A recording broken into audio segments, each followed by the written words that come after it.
جمال الوجود بذكر الإله وتصفو الحياة بنور هدى۔ عمرے میں تیسری چیز سعی کرنا ہے۔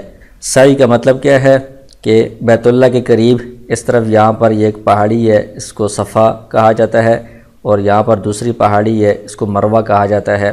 تو پہلے یہ اس طرح کھلی پہاڑیاں تھیں، ابھی ان کے اوپر یہ سعی کی عمارت بنا دی گئی ہے، نیچے تھوڑی تھوڑی پہاڑیوں کا کچھ حصہ ابھی بھی باقی ہے۔ تو سعی کا طریقہ یہ ہے کہ جس طرح طواف میں آپ نے حجر اسود کی سیدھ میں آ کر اس کا استلام کیا تھا اور طواف شروع کیا تھا، اسی طرح سعی کو شروع کرنے سے بھی پہلے ایک مرتبہ استلام کرنا سنت ہے۔ تو حجر اسود کی سیدھ میں آ کر آپ دونوں ہاتھوں کو حجر اسود کی طرف کر کے ان کو بوسہ دیں گے، اس طرح یہ سعی کے لیے استلام ہوگا۔ اور سعی میں اجتباء نہیں ہوتا، یعنی مردوں کی جو اوپر والی چادر ہے وہ دونوں کندھوں کے اوپر ہی رہے گی، دائیں کندھے کو اس میں ننگا نہیں کیا جائے گا۔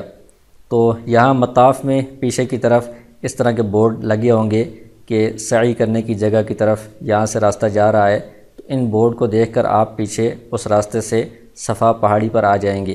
تو یہ صفا اور مروہ کے درمیان میں یہ اس طرح لمبی بلڈنگ بنا دی گئی ہے۔ تو یہ 3-4 منزلیں ہیں، تو اس میں زمینی منزل ہو یا پہلی منزل، دوسری منزل، چھت، کسی کے اوپر بھی یہ سعی کی جا سکتی ہے۔ تو جب آپ پیچھے صفا پہاڑی کے پاس آئیں گے تو یہ پہاڑی کا کچھ حصہ یہاں پر محفوظ ہے، اس کے پاس کھڑے ہو کر سب سے پہلے کام یہ کرنا ہے کہ یہاں سے قبلے کی طرف رخ کر کے اللہ تعالیٰ سے خوب دعائیں کرنی ہیں۔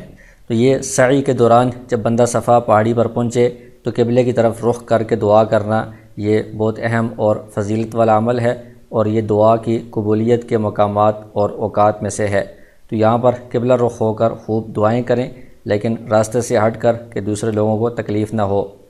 پھر اس کے بعد جب آپ دعا کر لیں گے تو یہ صفا پر ابھی آپ موجود ہیں، تو یہاں سے آپ دائیں طرف سے جو راستہ جا رہا ہے اس پر آپ مروہ کی طرف جانا شروع کریں گے، تو یہ آپ کا سعی کا پہلا چکر شروع ہو جائے گا۔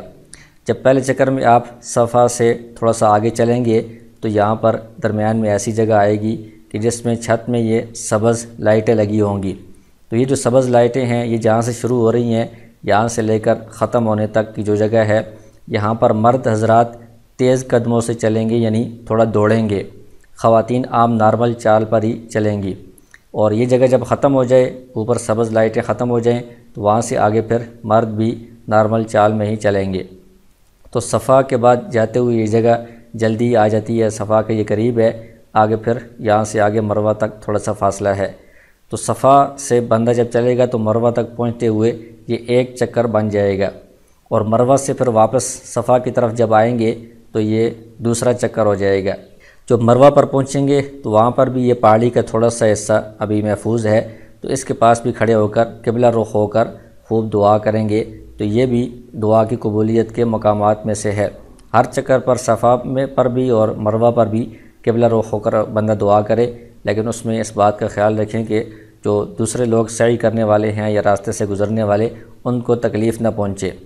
تو سعی کے دوران یہ جو جگہ ہے صفا اور مروہ، اور اس میں درمیان میں جو بندہ یہاں سے دوڑ رہا ہے، تو اس میں اس کا جو بنیادی پس منظر ہے اس کو ذہن میں رکھنا چاہیے کہ حضرت ابراہیم علیہ السلام نے اپنی بیوی کو حضرت ہاجرہ کو اور اپنے معصوم بچے حضرت اسماعیل علیہ السلام کو یہاں پر چھوڑا تھا، اور خود اللہ کے دین کی تبلیغ کے لیے، دعوت کے لیے وہ گئے تھے۔ تو یہاں ان کے پاس جو کھانے پینے کا سامان تھا وہ ختم ہو گیا، تو جو بچہ تھا وہ پیاس کی شدت کی وجہ سے رونے لگا۔ تو بچے کی جو ماں تھی حضرت ہاجرہ، وہ پانی تلاش کرنے کے لیے دائیں بائیں دیکھنے لگی، تو کبھی ایک پہاڑی پر صفا پر چڑھتی تھیں، کبھی مروہ پر چڑھتی تھیں۔ تو صفا پر چڑھتے ہوئے اور مروہ پر چڑھتے ہوئے تو جہاں پر بچہ تھا وہ جگہ نظر آتی تھی، تو بچہ آنکھوں کے سامنے تھا۔ درمیان میں یہ جو جگہ ہے اس جگہ میں بچہ ان کی آنکھوں سے اوجھل ہو جاتا تھا، اس لیے وہ تھوڑا تیز قدموں سے چل کر آگے جاتی تھیں تاکہ بچہ جلدی ان کی آنکھوں کے سامنے آ جائے۔ تو اس طرح انہوں نے 7 چکر لگائے تھے صفا مروہ پر پانی کی تلاش میں۔ اس کے بعد پھر یہ زمزم کا پانی نصیب ہوا۔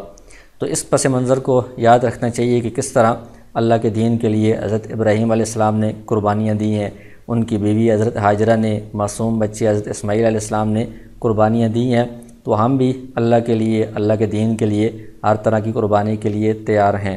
تو یہ صفا سے سعی شروع ہوگی، مروہ تک یہ ایک چکر، پھر مروہ سے صفا تک یہ دوسرا چکر ہوگا۔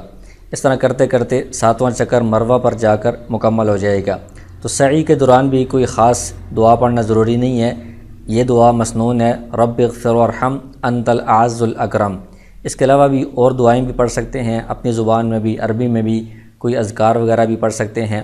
اور سعی میں وضو کرنا یہ سنت ہے، ضروری نہیں ہے، اور لگاتار 7 چکر لگانا ضروری نہیں ہے، درمیان میں بندہ آرام کرنا چاہے تو وہ آرام بھی کر سکتا ہے۔